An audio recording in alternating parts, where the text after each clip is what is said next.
Recently nga, tumaas ang ranking ni Alex Ayala sa WTA. Rank number 40 na siya ngayon, no? Wala pang Pilipinong nakakagawa niyan. Sobrang laki na nabibigay na karangalan ni Alex Ayala. Pero ang topic natin ngayon ay yung mga nakakainis na fake news at nakaka-bad trip na mga hate comments kay Alex Ayala. Umpisahan natin dito sa fake news na to.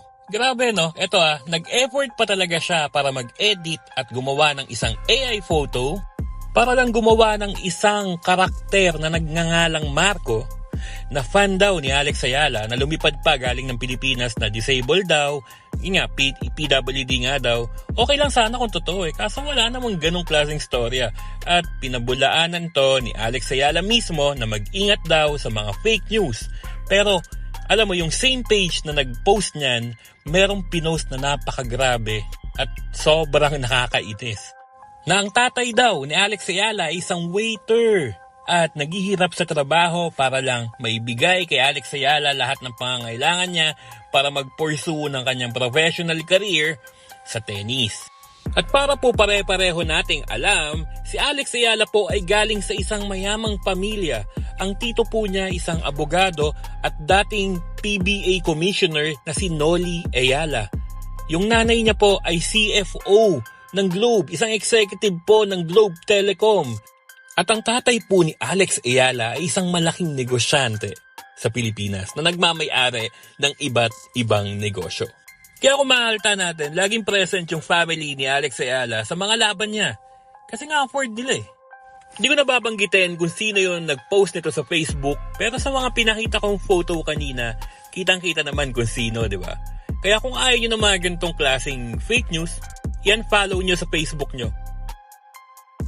Pag-usapan naman natin yung mga hate comments kay Alex Ayala na nakakainis, no? Hindi na ako magpapakita ng mga screenshot kasi sobrang dami. Papasikatin lang natin sila. Isa nga sa mga hate comments na kinainisan ko talaga ay sabi nga nung nag-comment na yon na kaya lang daw pinopromote si Alex Ayala ng WTA kasi dahil sa bitbit ni Alex Ayala ng mga Filipino fans. Sobrang labo nito, no?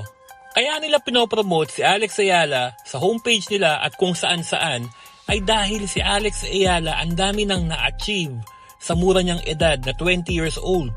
At ang WTA, no, isang institusyon sa tennis. Panahon pa nila Kornikova, nila Hingis, nila Sharapova, hindi nila sisirain yung reputasyon nila para lang sa isang player. Meron pang isang nag-comment na nakaka-bad trip talaga na tayo daw na mga Alex Ayala fans, sobrang OA daw natin.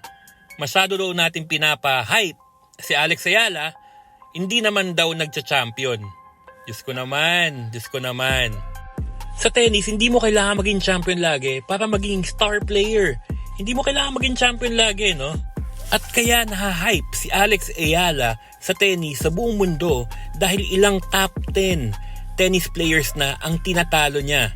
Isa pa, tandaan natin na si Alex Ayala hindi pinasikat ng mainstream media sa Pilipinas.